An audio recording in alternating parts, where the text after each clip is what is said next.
My name is Ashruf Kaka. I am the Project Liaison Director of African Chrome Fields, which is the project here in the Midlands. We've been in operation here. We've come here in 2014. We've been here since. We started with our operations about 2016, and we're now going about 18 months and we're going well. African Chrome Fields is the company that operates in Zimbabwe, and we concentrate only on the chrome operations here in the Midlands. Our interest is in beneficiation. We form part of a bigger mother group, which is called the Multi Group of Companies in South Africa and other parts of the world, and our interest has always been in beneficiation. We are in other parts of the industry as well, which is aviation, motor industry, mining technology, but our main focus has always been and will always be in beneficiation of resources.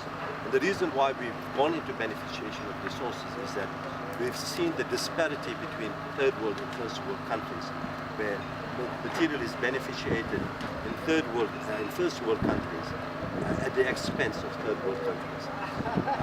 And as a result, we've learned that for beneficiation to succeed, you need investment, you need technology, and you'll acquire the technology in all different parts of the world.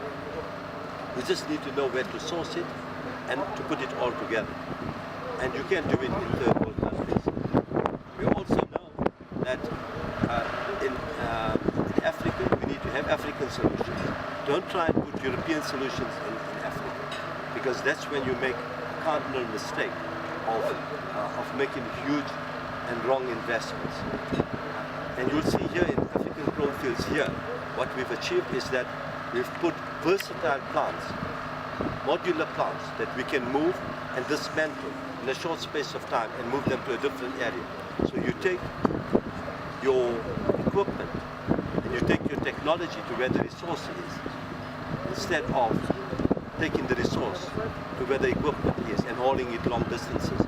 You need to be energy savvy to be able to achieve that.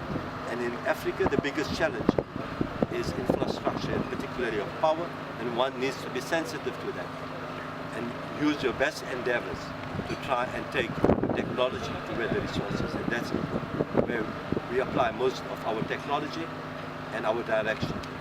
I think we've been particularly advantaged because we've come in later than a number of other people who've already on their balance sheets have had assets that have been archaic, that have been worn out, that have been outdated technology that have been worn out, and they've had huge infrastructure costs and overhead costs and losses which they've carried over the period of time, partly of their own doing and partly because of the surrounding circumstances.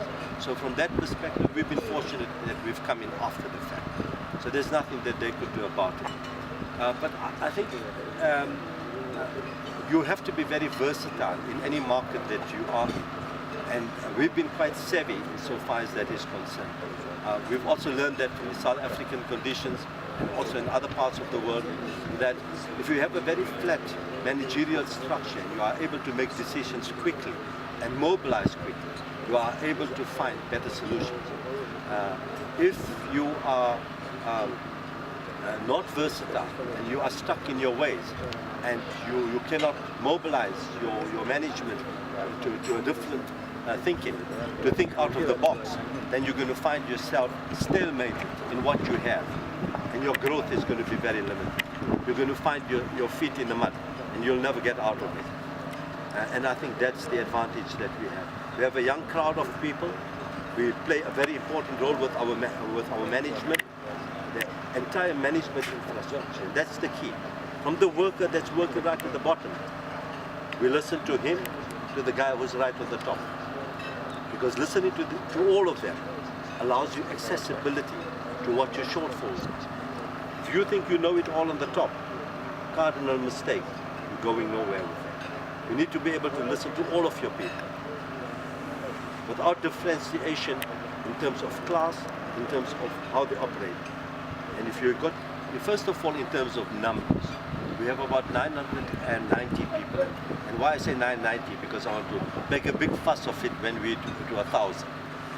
And I'll call you guys in when we have 1,000. So the first thing is that out of the 990, there's only about 35 that are expats, if you call expats, that are from South Africa. And the rest of the people are from Zimbabwe. So that's from the numbers perspective. That was, over the past 18 months, that's changed, where the expats were 80% and locals were 20%. We've changed that around, much more than the other way around. So from a numbers perspective. The next challenge was to get the managerial staff in Zimbabwe up in the echelons of management. That was a bigger challenge than what we thought, because there's transference of knowledge. And transference of knowledge doesn't take place overnight, it takes place over a period of time. But we can comfortably say that now we have engineers, we have people managing plants, and geologists. So in all of the infrastructure, in all of the different departments, I always want Zimbabweans to be involved in all of the infrastructure. And the reason for that, all the different segments of management, I want them to be in, because they eventually are the benefactors of what we're going to receive. Expats will come in here because they will come here because it's a job opportunity. But there's no longevity in that, because their homes are elsewhere. So they work here, but their hearts are elsewhere. I need local people to be here, to be managing these plants, because they have a vested interest. And in the next few months, in the next few years, that will change substantially. Where I think most of the managers here and all the engineers here, once transference of knowledge has gone to them.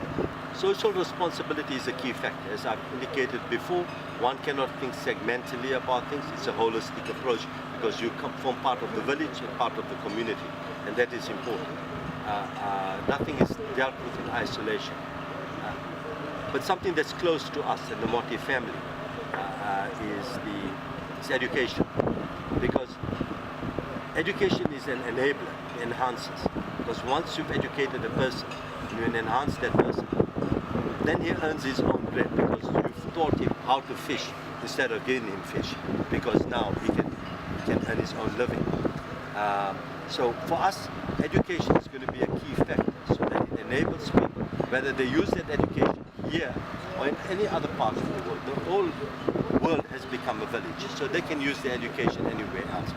And we want to work on that, coupled with what we do, like an apprentice system, so people can have part-time employment here, so that there's a relationship that develops, and they start seeing us and ACF as almost like a home. And that's what we want. So they don't see you as an outsider, they don't see the company as a conglomerate and you here. It intermingles between community and business, and I think that's important. So that's the first part that education does. So that's where our key focus is. But the other factors that we will start looking at is medicine. I think the pharmaceutical industry we're looking at very keenly, and the requirements there. We know that pharmaceuticals are to a large extent overpriced because of the imports. We know that they can be locally manufactured, and that's an arena that we're looking into. We, to an extent, looking at the IT industry as well, and we have engaged government to a limited extent, and we're looking at mobile areas where there's accessibility to the internet for young kids, so that they can start interacting with the rest of the world, so they are connected. And I think that's going to be important. And we're speaking to the relevant minister, the Honourable Minister Super, in that regard. So we started off, I mean, we invested in 2014, late 2013, 2014. At that stage we were looking at, and we had to establish a number of ideas and put that into motion. But in essence, from about 2015, 2016, I mean, we've already put up the plant that we went there. The pilot plant was the only plant existing, single modular plant that was standing in nowhere, in no man's land. There wasn't one single infrastructure of note that you put your hands on and say that, listen, there's a road here or that. So we've put up kilometers of at least about 60 kilometers of roads, infrastructure, or have taken care of it and rehabilitated. We've put up now 6 areas, 6 plants. On that we have 11 modular plants that are operating. We will have 15 by the end of this year and 19 by the end of next year. The variety of different products that we'll make out of this will enhance the current product that we're making. That is, now we're talking about chrome fines. More importantly is the beneficiation into making better kind of chrome fines that are accessible to the market. I think that is Site www.263chat.com. Follow us on Twitter @263chat and like our Facebook page 263chat.